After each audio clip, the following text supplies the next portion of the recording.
पहुंचा सके।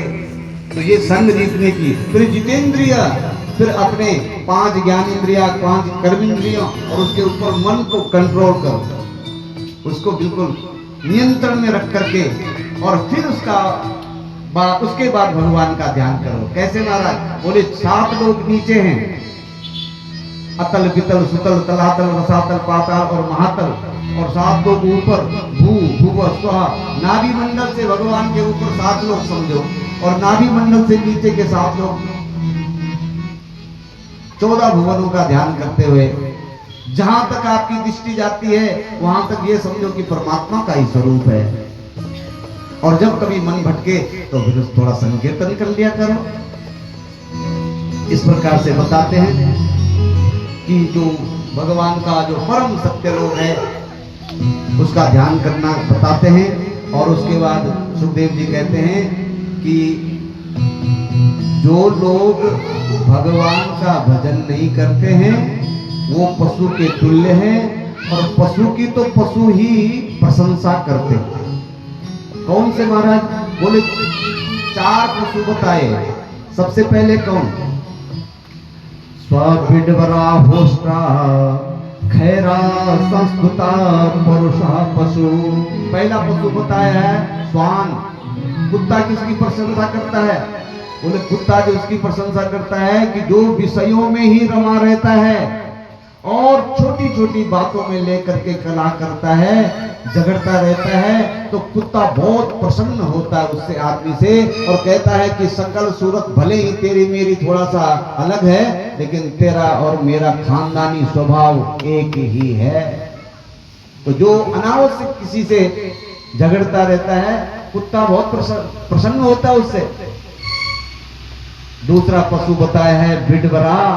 बिडवरा माने होता है सुअर, जिनका लक्ष्य ही केवल लूटना है।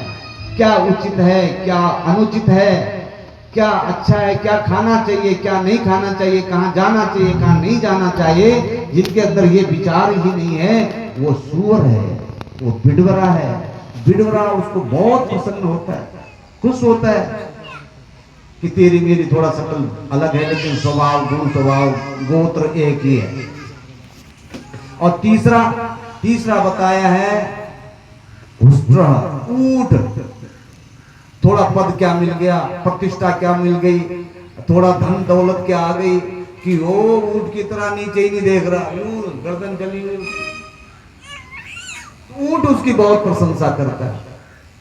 और चौथा बताया है, चौथा हमने बताया, आप बताओ सबसे ज्यादा काम कौन करता है यहाँ?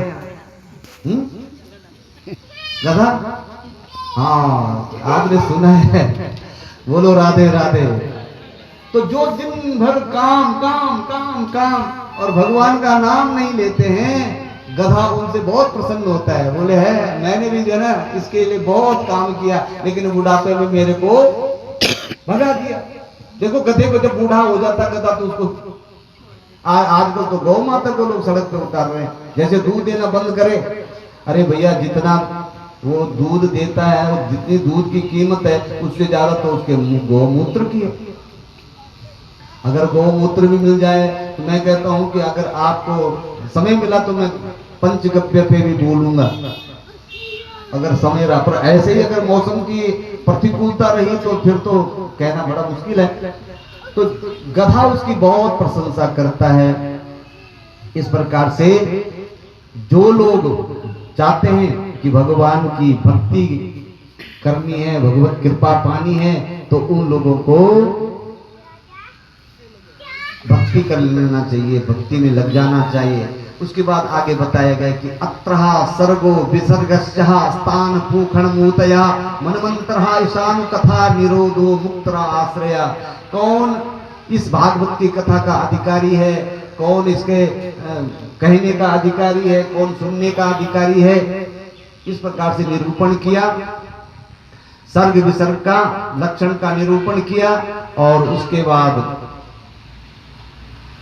सुखदेव जी महाराज जब और आगे की कथा सुनाने जा रहे थे तो परीक्षित महाराज ने हाथ जोड़ के कहा, महाराज आप जो है ना ये बताओ, आपने थोड़ी थोड़ी सुनाई हमको कथा, आपने हमारे विदुर चाचा की कथा नहीं सुनाई, जरा उनका भी तो सुनाइए महाराज। तो तब विदुर जी का प्रसंग सुनाते हैं कि एक दिन विदुर जी महाराज युधिष्ठिर जी को धृतराष्ट्र को समझा रहे थे, बड़े भाई हैं, तो उनको समझा रहे थे, भैया ये तेरा जो बेटा है ना, ये साक्षात कलयुग है, इस पे कंट्रोल करो, इसको समझाओ, नहीं तो ये सारे बच्चों को बर्बाद देगा। और अभी समझा ही रहे थे तो इतनी देर में दुर्योधन आ गया, और दुर्योधन ने जैसे सुना कि हमारे पिताजी को हमारे बारे में भड़का रहा है, तो अपने आप कह दिया, बोले ले जाओ इसको बाहर निकालो यहाँ से।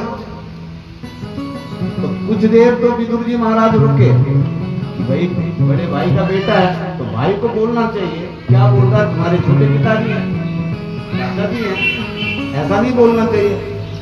लेकिन प्रत्युत्तर में जब धृतराष्ट्र ने कुछ नहीं कहा तो समझ गए कि आज हमारे भाई भी विनिर्दिष्ट हो गए, विनिर्दिष्टि के हो गए। भाई देखो, बाहर की आंखें तो पहले से ही नहीं है, जन्म से ही नहीं है, लेकिन असली में अंधे उसको नहीं कहते जिसके पास आंखें नहीं है।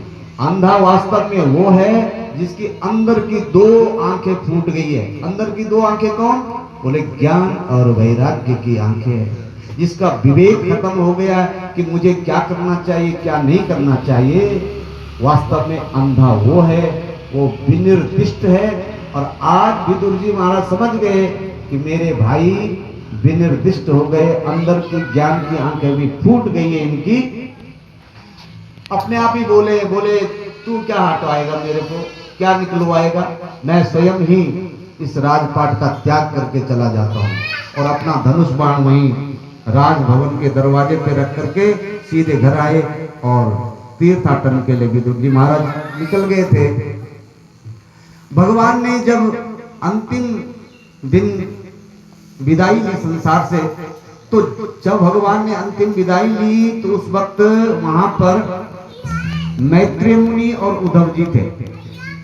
उद्धव जी को भगवान ने अपनी चरण पादुका दी, बोले हे उद्धव, इन चरण पादुका को लेकर के जाओ हमारे बद्री विशाला धाम में।